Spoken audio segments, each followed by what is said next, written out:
What's going on, guys? Rangovids Mango12 here, and we are continuing Spider-Man the Other Evolve or Die Part 4. So, it's been about a week and a half, maybe 2 weeks since the last issue, so I may have to jog your memory, but basically, Aunt May has found out that Peter has this illness that's killing him, and he hasn't got like an official diagnosis, like he's still trying to figure out what exactly is happening to him, so that's what we're going to see in this issue. So, yeah. I'm sure you're all eager to get into this issue, so let's go.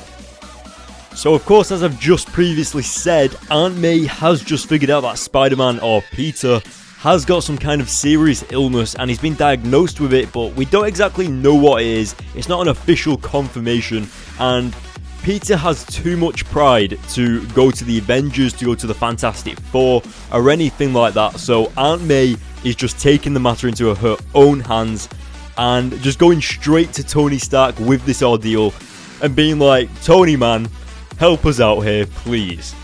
And I thought this page was absolutely brilliant on screen right now because it looks like the security guard from the Avengers and Spider-Woman are actually having a bit of a bet. Well, not a bet, but they're kind of discussing whether Tony Stark has had a thing on with MJ.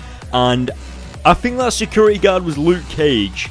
There was no name mentioned or anything like that, but I think it was Luke Cage, so maybe not, I don't know, but either way, they head on over to the Fantastic Four to see if they can figure out what's going on, and even they can't figure it out. Now, we have figured out that it is some kind of, well, it's not cancer, but it's something like that, so I'm guessing that it's a cancer coming from Spider-Man's powers, like the radiation in his system from the spider bite, and it's more or less a Spider-Man cancer, if you get what I mean. Now, the only person that they can go to that is an expert in gamma radiation and stuff like that is Bruce Banner. Now, of course, we know that he's all hulked out right now. So they've gone over there, and I think this is one of the most humorous parts of the comic, just because Hulk is Hulk. Like, he's a man of few words. He doesn't really say that much, but he's also an absolute badass at the same time. So that kind of, it's a little bit dangerous for them to be going to the Hulk to do this. And this part on screen is just brilliant because Iron Man actually uses one of his blasters on Hulk, and Hulk just turns around and goes, "Stop stinging me." And it's just like, that stings the Hulk? What the heck? And of course, there's this awesome panel on screen where Hulk punches through this rock, so everyone else has to dodge the rock, and the Hulk just punches straight through it. And I thought that was awesome.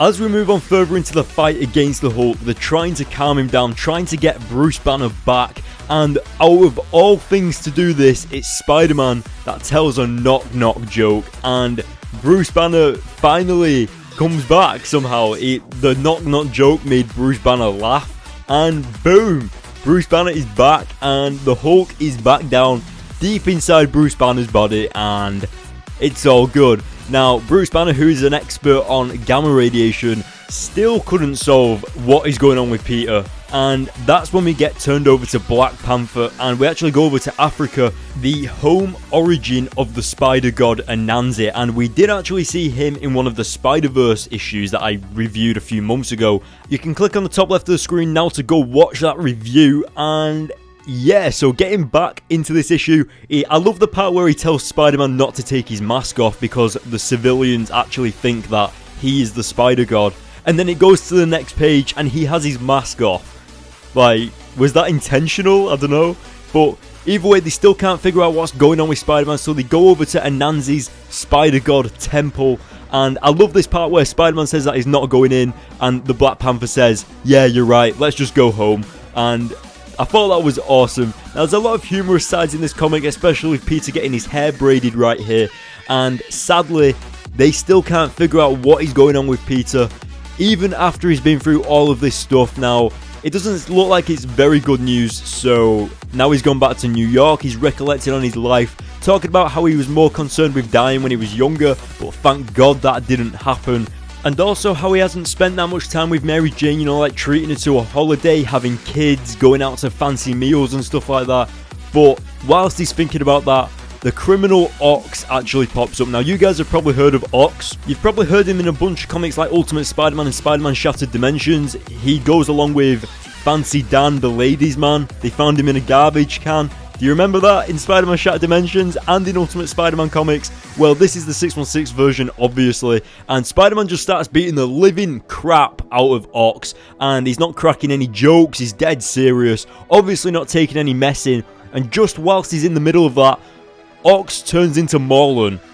Now, we don't know whether it's actually Marlon saying this to Spider-Man, or whether Spider-Man's just in some kind of mad hallucination, but either way, Spider-Man just lays the beat down on Marlon, and it's then when Daredevil actually grabs Spider-Man's hand and says, "Calm down, kid, you're gonna kill Ox." So, even though Marlon was in Spider-Man's vision, it was actually Ox the entire time. So, pretty much Daredevil has just stopped Spider-Man from murdering Ox, which is quite nice of him, but also Daredevil didn't give Spider-Man the chance to explain what actually went on there, so it's probably best that he doesn't explain anyway, because he'd think he's crazy.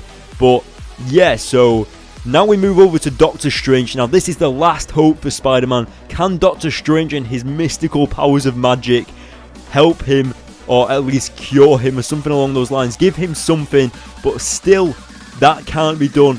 He's messing with demons that can't be stopped, and Spider-Man is destined to die, and Doctor Strange just says it outright, prepare to die. So that's a pretty horrific ending, but of course that's going to be continued later today when I upload my next review. But I'm going to give this issue an 8 out of 10. I thought the humorous side, of course, that I've said through the comic is awesome, especially with the Hulk and Black Panther and all of that stuff with Spider-Woman and the Avengers security guard slash Luke Cage looking guy. I thought that was brilliant.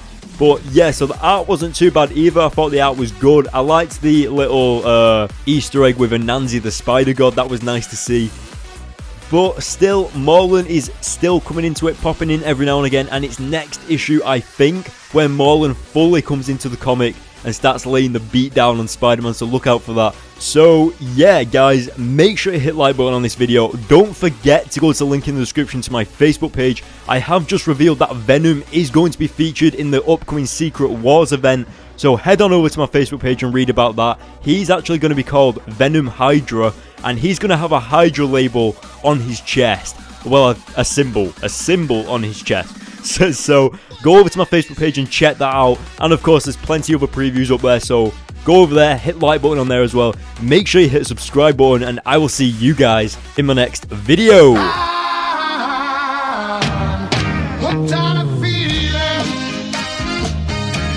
high on believing that you're